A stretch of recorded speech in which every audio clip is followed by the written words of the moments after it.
आप सभी शिक्षक भर्ती अभ्यर्थियों के लिए एक बड़ी अपडेट निकल के आई है। Eklavya model residential school committee की तरफ से आज अभी हाल ही में जो शिक्षक भर्ती परीक्षा हुई, जिसका हाल ही में रिजल्ट भी जारी हुआ है, उससे संबंधित एक महत्वपूर्ण नोटिस जारी हुई है। यह नोटिस आपके मार्क्स से संबंधित है। कई सारे अभ्यर्थी कह रहे थे कि हमारे मार्क्स इतने आ रहे हैं, हमारे मार्क्स इतने आ रहे हैं, लेकिन फिर भी हमारा चयन नहीं हुआ। क्योंकि जब आपने देखा होगा रिजल्ट जारी किए गए थे, उस समय केवल चयनित अभ्यर्थियों की लिस्ट ही जारी की, किसी का कोई मार्क्स नहीं बताया गया। तो लगातार ये हमारे इसको शिकायतें प्राप्त हो रही थी मार्क्स से संबंधित। तो यहाँ पर कुल मिलाकर के एक नोटिस जारी की गई, कुछ क्लैरिफिकेशन दिया गया है। साथ में जो लोग अपने मार्क्स देखना चाहते हैं तो उसके लिए पूरा प्रॉपर गाइड किया गया किस तरीके से आप अपने मार्क्स देख पाएंगे। तो इस वीडियो में आपको सारी जानकारी दे रहा हूँ। वीडियो को आप लोग लाइक शेयर कर दीजिए और चैनल पर पहली बार आए हैं, अभी तक चैनल सब्सक्राइब नहीं किया हुआ है और शिक्षक भर्ती की तैयारी कर रहे हैं, तो शिक्षक भर्ती की सभी अपडेट्स पाने के लिए आप लोग चैनल को सब्सक्राइब ज़रूर कर लीजिए।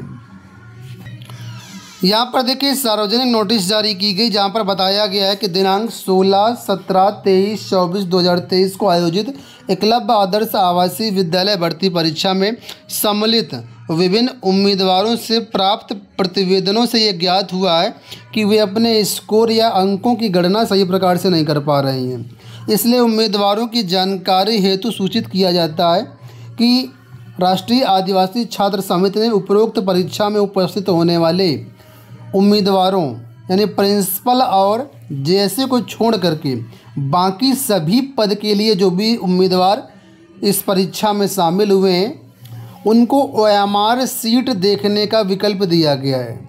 तो ओएमआर सीट ये आपको मिल जाएगी, घर पर ही मिल जाएगी, हार्ड कॉपी के माध्यम से आएगी, कहीं पर भी आपको जाने की ज़रूरत नहीं है।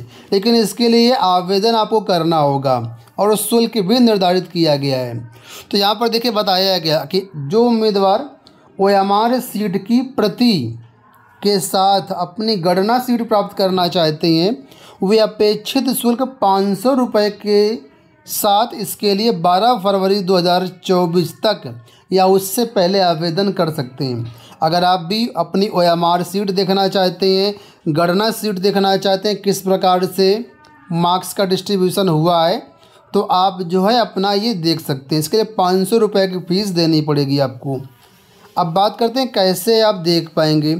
तो यहाँ पर बोला गया कि सबसे पहले आपको एक डिमांड ड्राफ्ट बनवाना पड़ेगा, जिसको बैंक ड्राफ्ट भी बोलते हैं। आपको 500 रुपये का बैंक ड्राफ्ट बनवाना है कि किसी भी शेड्यूल्ड बैंक से आपको बैंक ड्राफ्ट बनवाना है, जो कि नई दिल्ली या दिल्ली के पक्ष में देय होना चाहिए। सचिव सीबीएसई के नाम से आपको बनाना है डिमांड ड्राफ्ट और नई दिल्ली में पेबल होगा। तो 500 रुपये का ये आपको डिमांड ड्राफ्ट बनवाना है और इसके लिए आपको ऑफलाइन आवेदन करना है। कुछ अभ्यर्थी ऐसे हैं जो आरटीआई अधिनियम 2005 के तहत आवेदन किए थे, उनको भी दोबारा से इसी प्रक्रिया के तहत आवेदन करना होगा और 500 रुपये का शुल्क भी लगाना होगा, तभी अपने मार्क्स देख पाएंगे। अब देखिए यहाँ पर फॉर्म कैसे भेजना है, आवेदन कैसे करना है, उसके बारे में बताया गया है कि उम्मीदवारों को अपने आवेदन में अपना रोल नंबर, नाम और पता सही ढंग से अंकित करना चाहिए। बैंक ड्राफ्ट के पीछे अपना रोल नंबर, अपना नाम भी लिखा होना चाहिए। बैंक ड्राफ्ट के साथ निदेशक सीटीटी को संबोधित आवेदन स्पीड पोस्ट द्वारा या CTET unit CBSE PS12 IP extension Patparganj Delhi द्वारा व्यक्तिगत रूप से भेजा जाना चाहिए। यानी आप व्यक्तिगत रूप से भी अपना आवेदन भेज सकते हैं या स्पीड पोस्ट के माध्यम से भी भेज सकते हैं। जो आप ऊपर लिफाफा लिखेंगे वो निदेशक CTT से संबोधित आपका आवेदन होना चाहिए, जिस पर ये जो एड्रेस लिखा है ये आपका जो है एड्रेस लिखा होना चाहिए। तो चाहे आप स्पीड पोस्ट कर दीजिए, अगर आप दिल्ली में रहते हैं तो आप व्यक्तिगत रूप से भी वहाँ पर जमा कर सकते हैं।